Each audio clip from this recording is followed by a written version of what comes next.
hapon, Pilipinas at sa buong mundo. Tayo po ay sabayang napapakinggan sa Radyo La Verdad 1350, ang UNTV Radio. At una sa ating mga balita. Nangangamba si Vice President Sara Duterte sa maaaring maging kahinatnan ng kanyang amang si dating Pangulong Rodrigo Duterte kapag nagpumilit na makauwi ng Pilipinas. Ayon sa pangalawang Pangulo, baka matulad ito sa sinapit ng dating senador na si Ninoy Aquino Jr. May hamon naman ang Malacanang kay VP Sara sa usaping ito. Ito ang balita ni Nel Maribuhok. Sinabi ko din sa kanya yon pa. Sabi ko, yung kagustuhan mo na umuwi, yan din yung katapusan ng buhay mo. Magiging Ninoy Aquino Jr. ka. Kung ipipilit na makauwi ng Pilipinas, baka matulad ka sa nangyari kay dating Senador Benigno Ninoy Aquino Jr.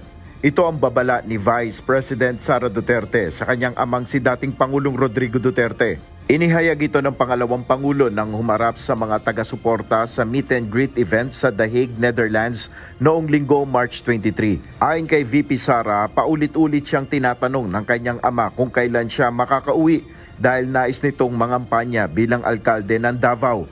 Ngunit may pag-aalala ang Vice Presidente sa seguridad ng kanyang ama. At sinabi niya sa akin, sabi niya, kung ganyan ang kapalaran ko, then so be it. Basta lang mauwi ako sa Pilipinas. Meron man akong worry para sa kanyang safety and security, pero lagi niyang inuulit-ulit talaga, ibalik niyo ako sa Pilipinas. Hinamon naman ng Malacanang si VP Duterte na magpakita ng ebidensyang may banta sa buhay sa kanyang ama na si dating Pangulong Rodrigo Duterte. Sana kukuha yung mga threats. As a matter of fact, hanggang ngayon yung sinasabing threats kay VP Sara, hindi pa rin po na ipapakita sa NBI at saka sa PNP. So saan lamang po ito nakukuha? Kailangan po natin kasi ng mga materyales, ng mga ebidensya bago po magsagawa ng ganitong mga klaseng statements. Wala pong katotohanan yan. Giit pa ni Palace Press Officer Yusek Claire Castro, mahirap ikumpara si dating Pangulong Duterte kay Ninoy. So napakalayo pong ipakumpara ang sarili o ikumpara ang dating Pangulong Duterte kay Ninoy Aquino na hindi nagkaroon ng anumang record ng mass murder or crimes against humanity. Namatay si Ninoy noong August 21, 1983 matapos siyang barilin sa tarmac mismo ng Manila International Airport na ngayon ay Ninoy Aquino International Airport o NAIA. Nel Maribuhok, UNTV News and Rescue. Diyos ang aming sandigan, serbisyo publiko ang aming pinahalagahan.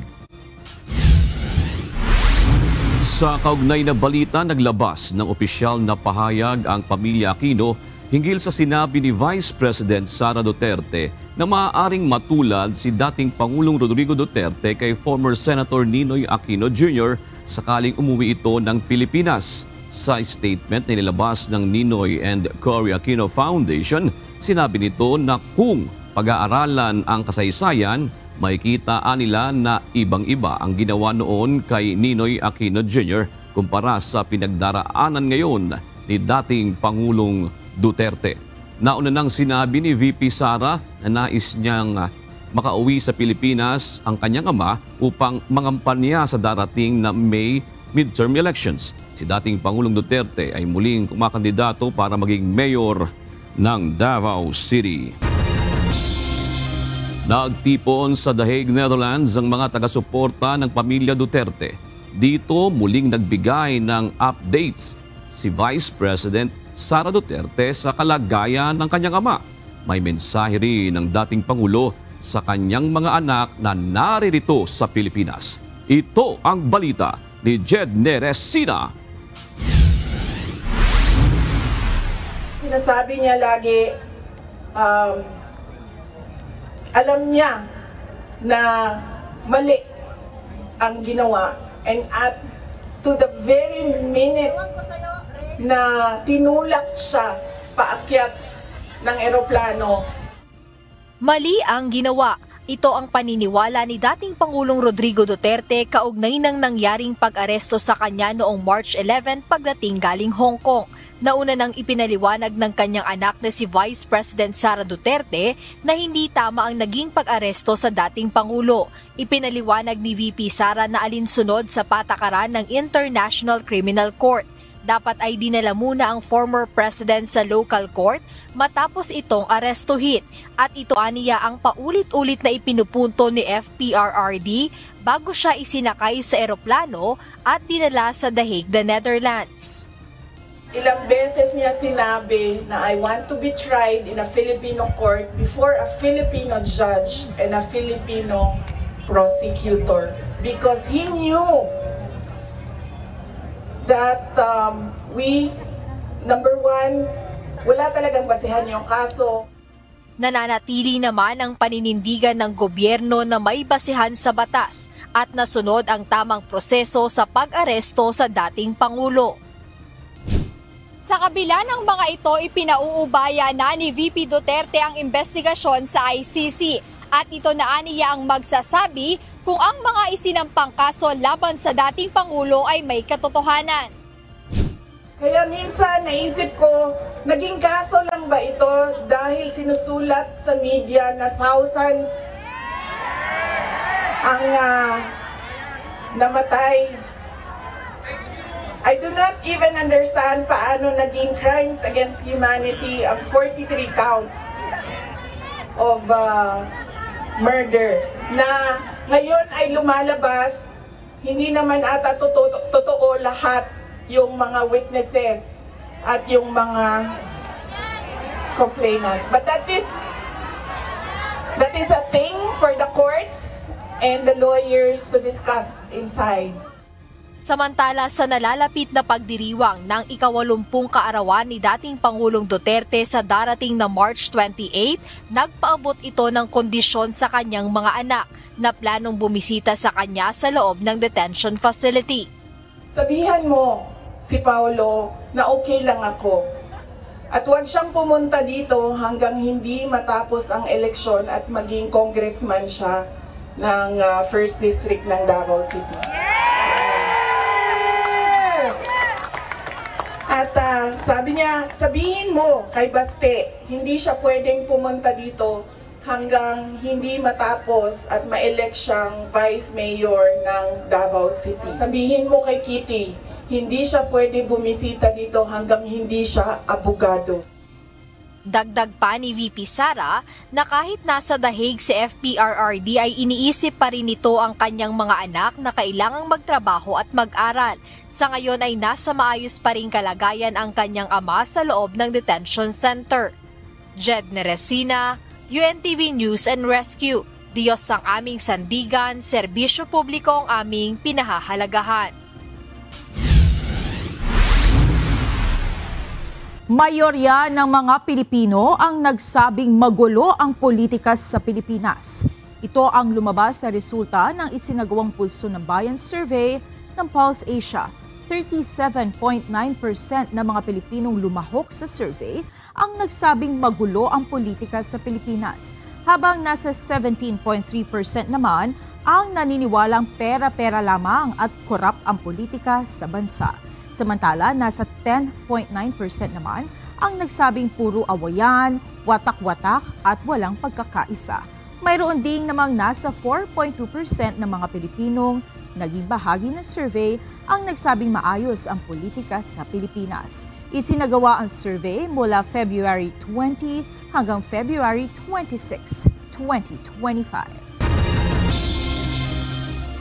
Tinawag na Team Amoy Asim ng isang House leader ang isa pang batch ng kahina-hinalang recipients ng confidential funds ni Vice President Sara Duterte. Paniniwala ng kongresista, mapatitibay ng mga ito ang reklamong impeachment laban sa Vice Presidente. Ito ang balita ni Rosalie Cos. Well, si Louie Amoy, Louie de Asim, saka yung parang bago na na Asim Gang,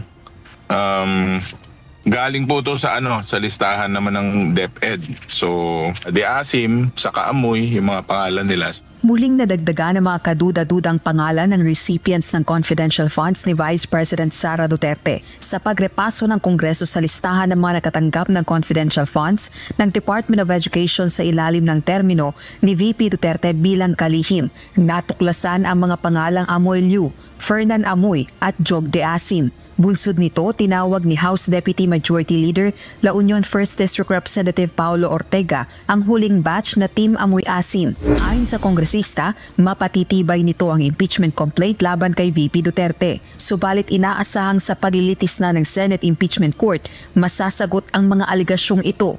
Well, it will strengthen Article 2. Sabi ko nga, meron naman nang nangyari na hearing sa good government. So, mas maganda na sabi ko nga, tuloy-tuloy itong mga to, buhay yung mga issues at napapatunayan po natin na yung mga findings natin during the Committee on Good Government. Samantala, naniniwala ang Malacanang na dapat nang magpaliwanag si VP Sara sa paglutang muli ng mga kaduda-dudang pangalan. We believe that VP Sara has the obligation to tell something about this, to tell something about these discoveries. Marami na po ang naglilipa na patungkol sa mga peking resibo na di umanong na issue po ng opisina po ni VP Sara. Una nang iginiit ni VP Duterte na hindi nito masagot ang issue ng confidential funds dahil hindi nito alam kung anong ginawa ng Kongreso sa ebidensya laban sa kanya. Hindi rin anya nito alam kung ang mga dokumentong ito ba ang isinumite ng Office of the Vice President. Sa isang rally naman sa The Hague, the Netherlands, muling binanggit ni VP Duterte ang aligasyong may naghihimaso sa budget ng DepEd. Ito anya ang dahilan kung bakit siya nagbitiw bilang DepEd Secretary. Personal ko to na experience. Yung budget ng school building program ng Department of Education, pinaghati-hatian lang sa loob ng House of Representatives. Wala namang totoong BICAM kung saan pinag-uusapan ang paggamit ng pera. Ang desisyon lang na nandun ay kay Zaldico, nung panahon ko, kay Zaldico at kay Martin Romualdez. Dati nang itinanggi ni former House Appropriations Committee Chairperson, ako Bicol Party List Representative Zaldico ang aligasyong ito. Dagdag pa nito, mahigit 300 kongresista at 24 na senador ang bumubusisi sa panukalang pambansang pondo kada taon. Rosa Licuz, UNTV News and Rescue. Diyos ang aming sandigan, serbisyo publiko ang aming pinahahalagahan. Sinimulan na kaninang umaga ng grupong Manibela ang kanilang 3 araw na tigil pasada. Ilang mga pasahero ang nahirapang sumakay dahil sa kakulangan ng jeep kahit may mga minibus namang bumibiyahe. Panawagan naman ng tagapagsalita ng Land Transportation, Franchising and Regulatory Board o LTFRB sa Transport Group, huwag sanang daanin sa tigil pasada ang kanilang pagtutol sa ipinatutupad na polisiya. Ito ang balita ni Benedict Samson. Kaya nga po tumaas po yung number na binigay nila sa Pangulo para yung Pangulo po natin ang mismo ang mag-approve na sige, continue natin ang PUBMP kasi majority na ng mga driver natin is nakapag-consolidate na. Mali ang inilabas na nationwide consolidation rate ng Land Transportation, Franchising and Regulatory Board. Ito ang iginigiit ng grupong Manibela sa unang araw ng kanilang tigil pasada. Ayon kay Junel Franco, presidente ng United Fairview Philcoa Chapter, hindi tama ang nakarating na datos kay Pangulong Ferdinand Marcos Jr. tungkol sa bilang ng mga nagpa-consolidate. Ganun na nangyari. Talagang tinaasan nila yung number. So ang hindi alam ng Pangulo, kasama sa 86% na yun, yung mga hindi pa naaprubahan. Sa datos na inilabas ng LTFRB, as of November 2024, nasa 86.23% ng mano ang nationwide consolidation rate sa bansa. Katumbas ito ng nasa 165,334 units na may prangkisa na kinabibilangan ng mga bus, public utility jeep, UB Express at minibus. Kaninang umaga inumpisahan ang 3 araw na tigil pasada ng naturang grupo. Kaya naman pahirapan ang naging pagbiyahe ng ilan nating mga kababayan. Mahirap po talagang sumakay, abala sa oras. Kaya malaking abala talaga yung ganyang ginagawa nila.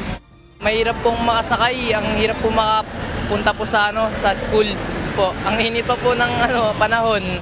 Sobrang hirap po sumakay, tapos sobrang hirap lalo na po pagdating sa jeep. Although may mga bus naman po, pero yung pag-aanuhan ko po kasi pag sumakay ako ng bus, malayo pa yung lalakarin ko. Humingi naman ng paumanhin ng manibela sa mga naabalang commuter. Ayon sa LTFRB, imbis na magsagawa ng tigil pasada, ay maaari naman nila silang maglabas ng kanilang hinanaing sa pamamagitan ng pagtulog sa korte. Ito ang isang mensahe natin dun sa mga nagtitigil pasada. Perhaps they have to try other avenues na ilabas nila yung kanilang hinaing, di ba? Kasi may polisiya tayo. Kung itong polisiyan to ay ayaw natin, di ba? Then you can go to courts to question that policy. But to have a tigil pasada every now and then, so naapekto mo yung mga pasahero. Sinabi pa ng LTFRB na bukas ang Department of Transportation para sa pakikipagdialogo. Pero yung sinasabi niyan, we want to talk to no less than the Secretary. The Secretary made himself available. Diba? Nandun siya. Pinakinggan. Pero pag pinakinggan mo, hindi pwede, okay, boss, pinakinggan mo na kami, ha? Tanggalin mo na yan. Hindi mo pwede yun, diba? Benedict Samson, UNTV News and Rescue. Diyos ang aming sandigan, serbisyo publiko ang aming pinahahalagahan. Bukas ang Department of Transportation sa ilang pagbabago sa Public Transport Modernization Program o PTMP upang matugunan ang mga hinaing ng transport groups. Ayon kay DOTR Secretary Vince Dizon, 86% ng PUV operators ang nag-apply para sa consolidation, ngunit 40% pa lamang ang naaprubahan. Nakikipagpulong ang DOTR sa Land Transportation, Franchising and Regulatory Board o LTFRB at transport groups upang alamin ang mga hadlang sa proseso. Sinabi ng DOTR na maglalabas sila ng solusyon kaugnay ng problema sa PUV modernization sa loob ng 2 linggo. Walang naitalang anumang untoward incident ng Philippine National Police sa unang araw ng tigil pasada ng grupong Manibela. Ayon kay National Capital Region Police Office, Director Police Brigadier General Anthony Aberin, payapang natapos ang unang araw ng transport strike. Ito ang balita ni Lea Ilagan. Generally peaceful po, and at the same time wala pa naman pong may report po na kaguluhan sa baba na pwedeng maka-apekto sa seguridad po ng ating NCRPO. Mananatili ang deployment ng mahigit sa 8,000 pulis mula sa National Capital Region Police Office o NCRPO para magbantay sa seguridad ng 3 araw na tigil pasada ng grupong Manibela. Ito'y kahit na naging payapa ang unang araw ng protesta ngayong araw. Ayon kay NCRPO Director, Police Brigadier General Anthony Aberin, kabilang sa mga idiniploy ay ang Civil Disturbance Management Contingents na magbabantay sa mga matataong lugar, transport terminals at commercial zone. Ipinakalat din ang mga pulis sa mga pangunahing kalsada upang mapanatili ang kaayusan sa gitna ng transport strike. Mayroon din mga tauhan na nagbabantay sa checkpoints at border patrol. Kasama sa binabantayan ng NCRPO, ang posibleng harassment ng mga driver sa kapwa nila motorista na nais na mamasada. Aktibo po ang ating mga nakadeploy na pulis para po pangalagaan po yung ibang mga drivers po natin na gustong magpasada para sa pangaraw-araw po na paghahanap buhay po nila. Pero just the same po, andun po yung kapulisan natin po para pangalagaan po yung peace and order situation po to sa baba. Bukod dyan, inactivate na rin ng NCRPO ang Reactionary Standby Support Force o RSSF para magbigay ng dagdag pwersa kung kinakailangan. Nasa 139 rin na sasakyan para magbigay ng libreng sakay ang inihanda ng NCRPO at ng local government unit sa Metro Manila para sa mga maaapektuhang mananakay. May panawagan naman ng NCRPO sa transport group na kasama sa tigil pasada.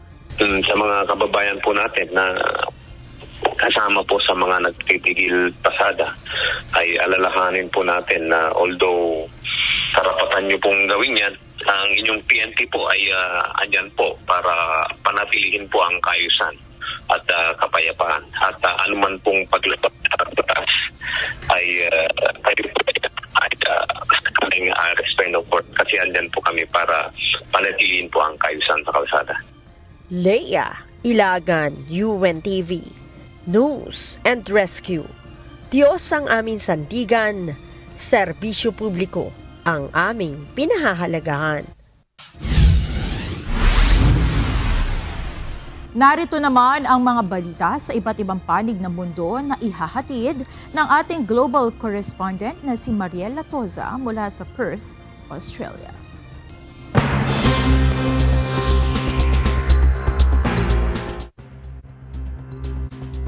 Nagpatawag ng snap elections ang bagong Prime Minister ng Canada na si Mark Carney sa April 28. Ang anunsyo ay ginawa 9 na araw matapos siyang maluklok sa pwesto at sa gitna ng kinakaharap nitong trade war sa Estados Unidos. Nakatakdang harapin ni Carney ang conservative leader na si Pierre Poilievre na ang partido ay nangunguna sa mga pambansang botohan mula noong kalagitnaan ng 2023. Ayon kay Carney, kailangan niya ng malinaw at positibong utos upang harapin si Trump. I've just requested that the Governor General dissolve Parliament and call an election for April 28th.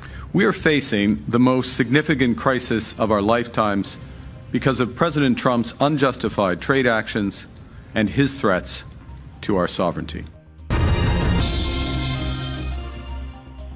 Inaresto at formal nang kinasuhan ng korupsyon ang pangunahing kalaban ni President Recep Tayyip Erdogan ng Turkey, si Ekrem İmamoğlu, mayor ng Istanbul at nakatakdang piliin ng Republican People's Party bilang presidential nominee sa 2028. Itinanggi na niya ang mga aligasyon at sinabing politically motivated ang mga ito.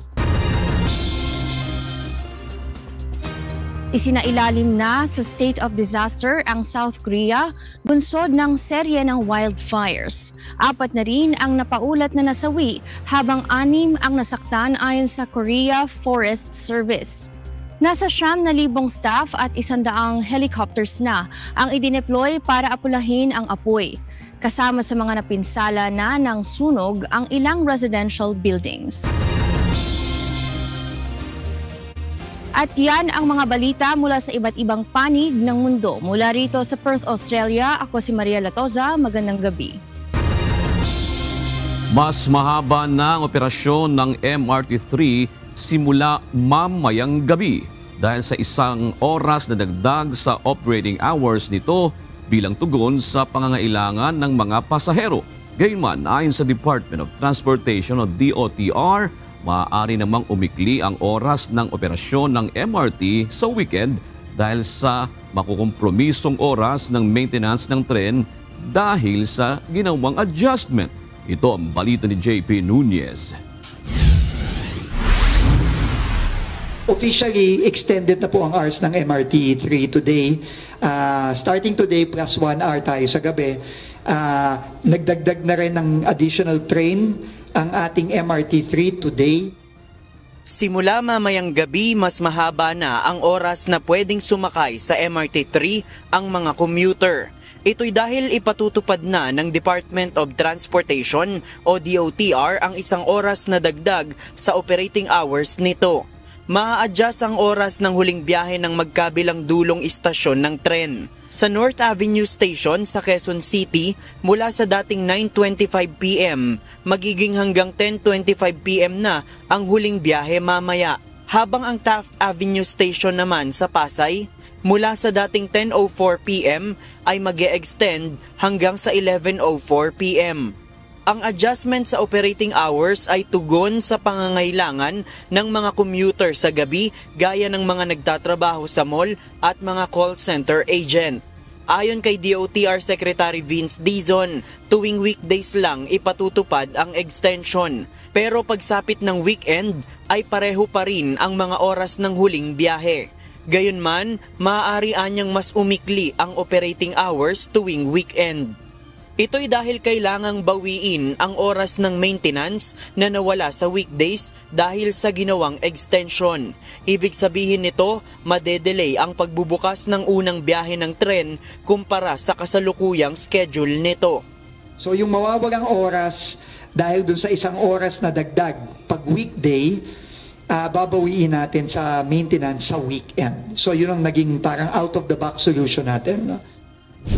Ayon sa DOTR, maaaring ngayong linggo ay may anunsyo nila ang magiging bagong schedule sa weekend batay sa magiging assessment ng maintenance provider ng MRT3.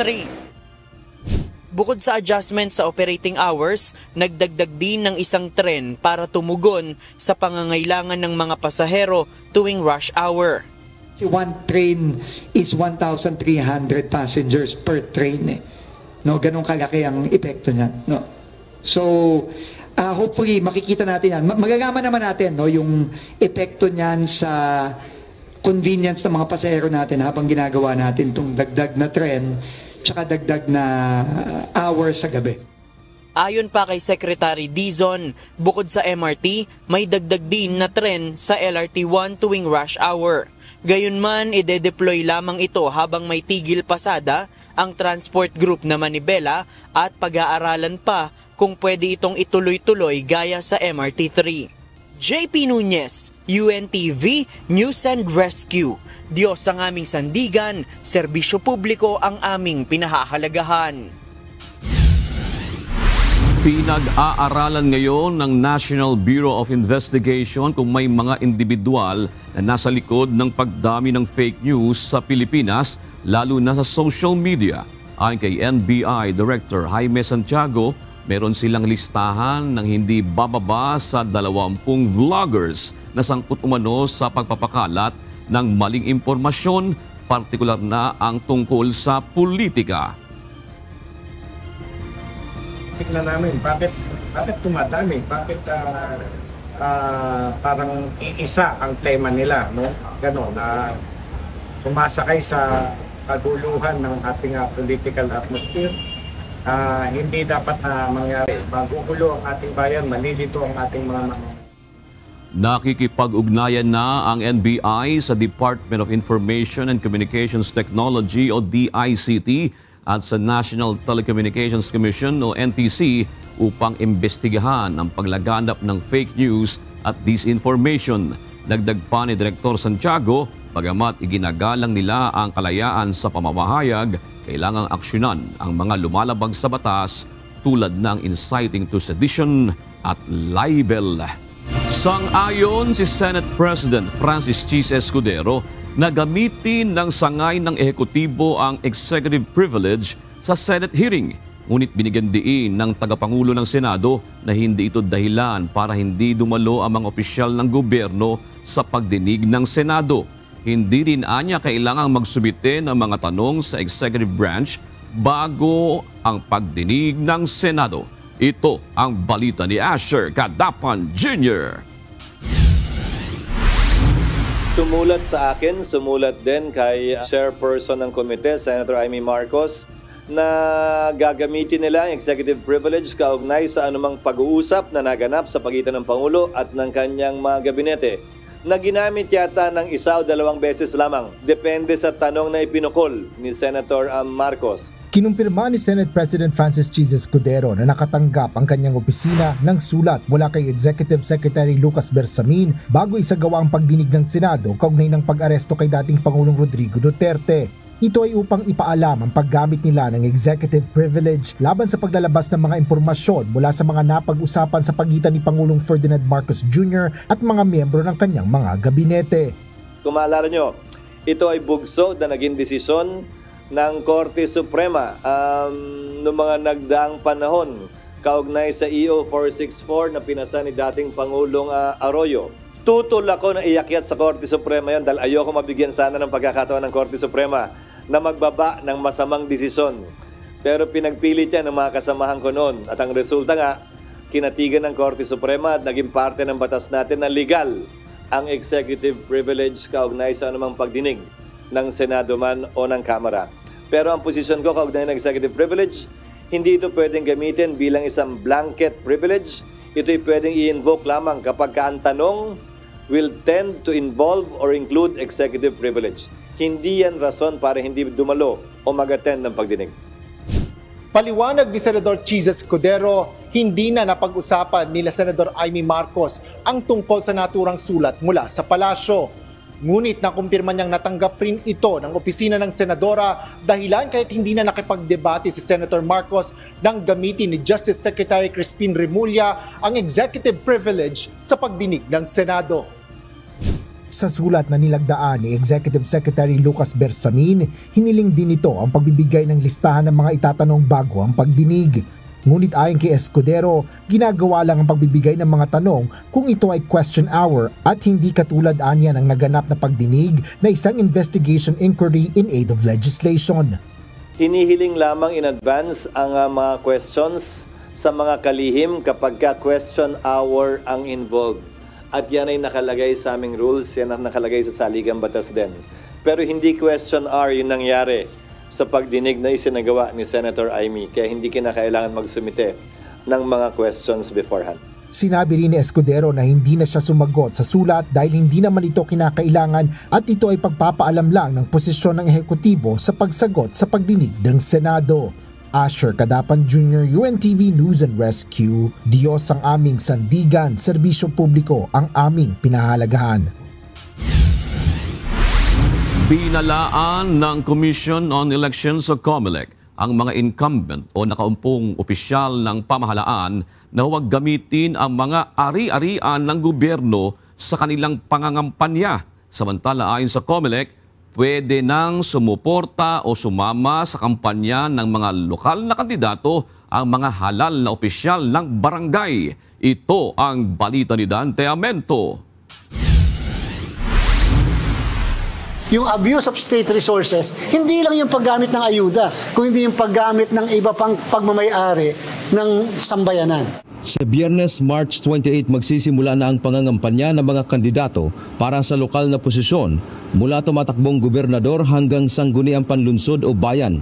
Tatagal ang campaign period ng mga local candidate ng mahigit 40 araw o hanggang May 10, 2025. Kaugnay nito, nagbabala ang Commission on Elections o COMELEC sa lahat ng kandidato lalo na sa mga incumbent official na huwag gamitin o abusuhin ang resources ng gobyerno sa pangangampanya. Paliwanag ni Chairman George Erwin Garcia, marami na silang diniskwalipika dahil ginamit ang mga property o pondo ng gobyerno para isulong ang kanilang kandidatura. Ang nakaupong gobernador ay gumamit ng printing press ng mismong provincial capital para lang mag-produce ng kanyang mga campaign materials. Siya po ay tinanggal ng COMELEC. Samantala ayon sa COMELEC, sa bagong desisyon ng Korte Suprema, maaari nang mangampanya o sumuporta ang mga barangay official sa mga kandidato sa local elections. Dahil sila elected official din ay political ang kanilang trabaho. Dati kasi ay apolitical ang pagtrato sa barangay elections at hindi sila pwedeng tumanggap ng endorsement mula sa partido politikal. Once na nahalal na ang isang barangay official, pagkatapos na election, sila ay political na. Therefore, pwedeng sumuporta ng kandidato, pwedeng sumama sa mga kampanya.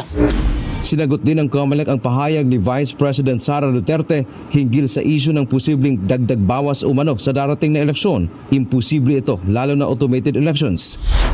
Binigyang din ni Garcia mula noong 2010 automated elections, wala pang nakapagpatunay na may nangyaring dayaan sa halalan.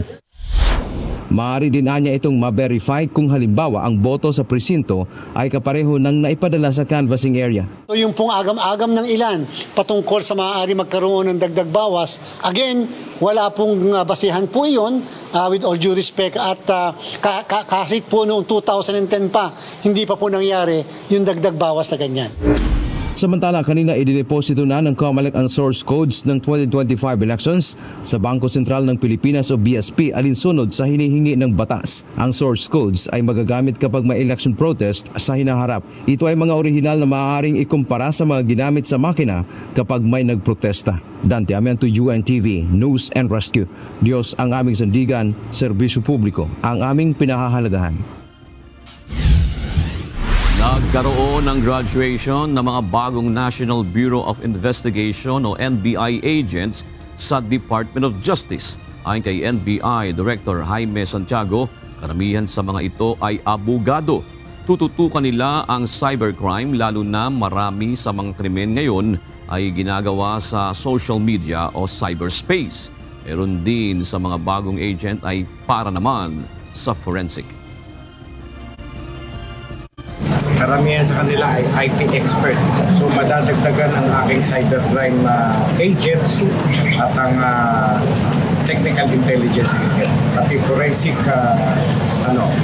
examiners ko. Umpisa na ngayong araw ang taunang pagsasanay ng hukbong katihan ng Pilipinas at Estados Unidos. Sa Port Magsaysay sa Nueva Ecija, isinagawa ang pagbubukas ng pagsasanay na lalahukan ng mga sundalong Pilipino at Amerikano. Ito ang balita ni Ryan Lacanlale. No, this is just an Army level. The Philippine Army is conducting Salaknib Phase 1 and Phase 2 in preparation for its participation during the Balikatan exercises. Balikatan exercises is a multilateral exercise. Nagsimula na ngayong araw ang pagsasanay sa pagitan ng Philippine Army at US Army bilang bahagi ng Phase 1 ng taunang Salaknib exercise. Ang Salaknib ay isang army-to-army exercise na layong palakasin ang interoperability ng mga sundalo ng Pilipinas at Estados Unidos. Masusubukan dito kung gaano kahanda ang hukbo ng dalawang bansa pagdating sa external defense. Gusto natin dito, we will test yung ating preparedness, yung ating interoperability ng mga capabilities. And tinitingnan din natin dito, ito yung mga major activities natin ngayon is to test yung ating plans. Different, yung Philippine Army Land Force Plan and the US Army Pacific pagdating sa external defense. Ayon sa tagapagsalita ng Philippine Army, mas malaki ang Salaknib na isasagawa ngayong taon kung saan sa Northern at Central Luzon gagawin ang mga pagsasanay. Nasa 5,000 sundalo ang makikilahok, 3,000 ay miyembro ng Philippine Army at halos 2,000 naman ay galing sa US Army Pacific Forces. Sila rin ang mga sundalong makikilahok sa Balikatan exercise ngayong taon na magsisimula naman sa huling linggo ng Abril. Yes, definitely mas malaki ito at mas marami siyang i-cover na exercises because the gaps that we have identified from the previous Salaknib exercises, ito ngayon yung ina-address natin and dinagdagan pa natin na magkakaroon din ito ng classified exercise. So this will not be open to the public. Ipagpapatuloy ang Phase 2 ng Salaknib sa buwan ng Mayo hanggang Hulyo pagkatapos ng Balikatan exercise. Ayon sa Philippine Army, hindi pa puputukin ang mid-range capability missile system sa kabuuan ng training, bagamat gagamitin pa rin upang mapag-aralan ang tamang paggamit nito. MRC will not be utilized for live fire exercises, but there will be a continuing training para sa ating personnel from the artillery regiment on the orientation and familiarization of the MRC.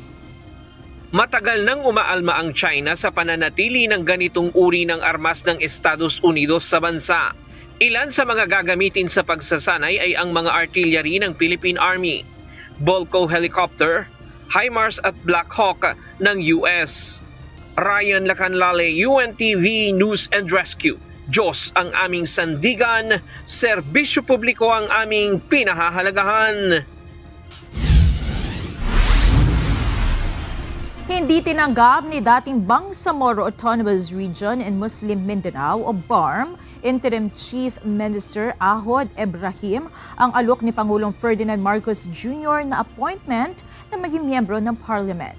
Sa isang pahayag, sinabi ni Ebrahim na nagpapasalamat siya sa ibinibigay na bagong pagkakataon sa kanya ng Pangulo na makapagsilbi sa Bangsamoro government. Gayunman, tinatanggihan niya ito. Hindi na nagbigay ng dahilan ng former BARM head sa kanyang desisyon. Hindi nagustuhan ng Federation for Free Farmers ang komentaryo ni Department of Agriculture spokesperson, Assistant Secretary Arnel de Mesa, na fake news ang pagkamatay ng ilang magsasaka sa Nueva Ecija. Ayon sa tagapanguna ng grupo na si dating Agriculture Secretary Leonardo Montemayor, galit ang mga magsasaka sa naging pahayag ni de Mesa. Ito ang balita ni Mia Alonso. Hindi lang po naggalit, na-insulto pa. Galit na galit sila dahil in effect sinasabi niya nagsisinungaling ang ating mga magpapalay. Galit at na-insulto. Ganito inilarawan ng chairman ng Federation for Free Farmers, Leonardo Montemayor, ang sentimiento ng mga magsasaka matapos sabihin ni Agriculture spokesperson Assistant Secretary Arnel de Mesa sa isang panayam noong Sabado, March 22, na hindi totoo na may mga magsasakang nasawi dahil sa sobrang pag-aalala o stress sa mababang presyo ng palay. Ayon kay de Mesa, nagkaroon na sila ng pakikipag-ugnayan sa National Bureau of Investigation para imbestigahang mabuti ang nangyari. Aniya, base sa investigasyon, hindi totoo at pawang disinformation o fake news lamang ang nangyari at papananagutin ang sinumang nagpakalat ng impormasyong ito. Subalit agad namang pinabulaanan ng grupo ng magsasaka ang naging pahayag ng ahensya. Masakit po yung tatawagin kapag sinungaling.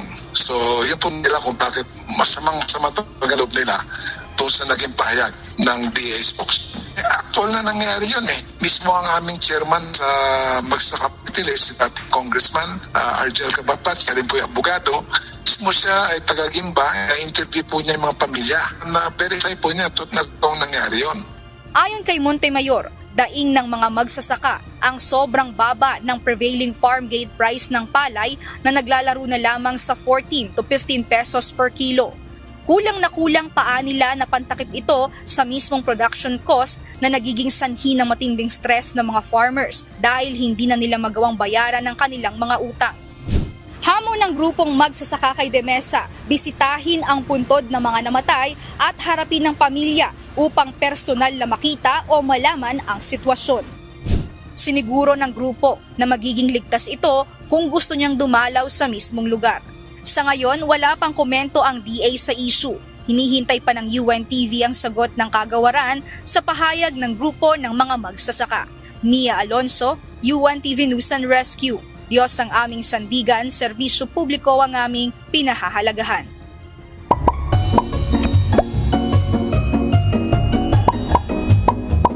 What?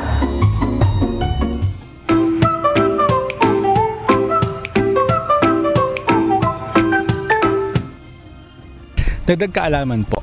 Nakikita nyo ba yung mga malalaking bumbilya na yan dito sa bangka? Yan yung ginagamit nila pag sila ay nangingisda.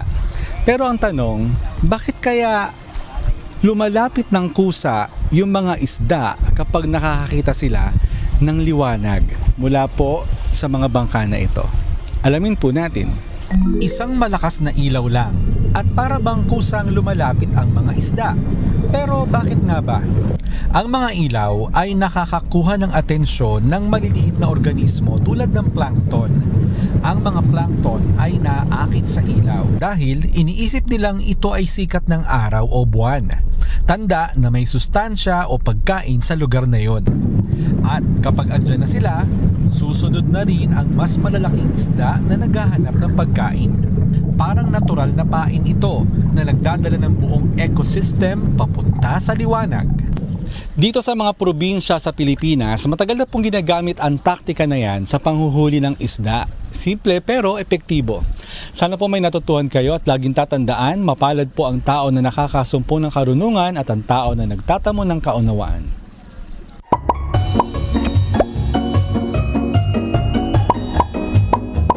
What?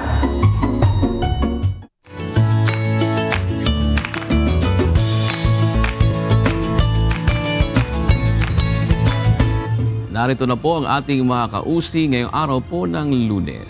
Salamat po at shoutout kina Erica Bandilla, Nats Villanueva at Cortez Rowena. Maraming salamat din kina Robert Francia, Jose Leo Lolo at Noel Bonayo.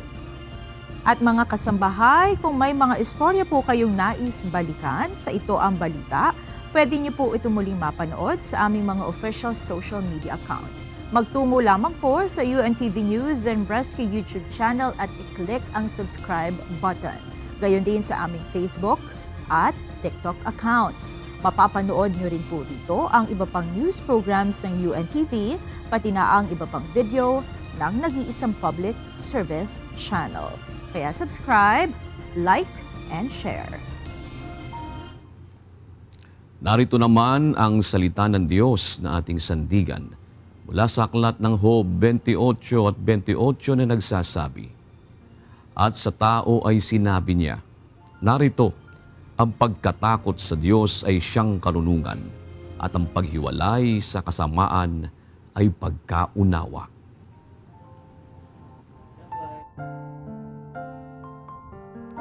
At yan ang naging kabuuan ng ating balitaan ngayong gabi.